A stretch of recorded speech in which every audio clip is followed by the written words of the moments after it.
Here's an exam question on a challenging topic of transformations of graphs, in particular using a trigonometric function, sine x in this case, and also we're going to find solutions graphically in part A.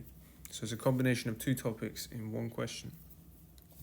Here's a graph of y equals sine x for x values between negative 180 and 180 inclusive. Use the graph to find estimates for the solutions of 0.3 equals sine x. So hopefully we can notice that 0.3 has replaced y in the original function. To be able to find solutions, we first need to draw the line y equals 0.3.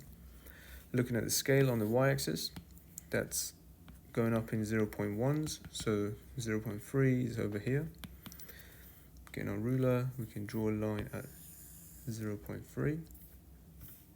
So where this new line meets our curve is those are the solutions. So these x values will be the solutions. As you can see, this function here only has x values in it, so our solutions are values of x that satisfy this equation here.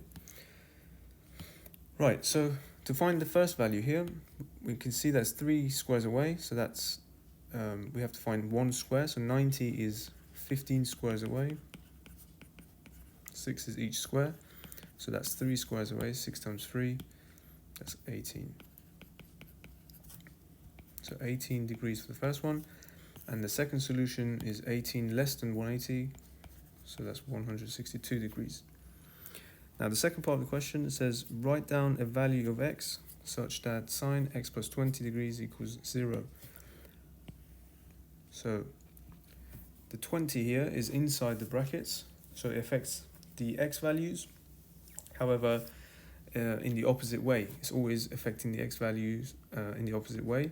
We need to remember that for transformations of graphs. So this is a shift to the left by 20. So this 180 will go to 160, this 0 will go to negative 20, and this negative 180 will go to negative 200. But we can't include that because this is going to be outside this interval. We're restricted to be between negative 180 to 180, same as before. So after this shift, you can't include the negative 200. So you can either, for a value of x, you can write negative 20 or 160.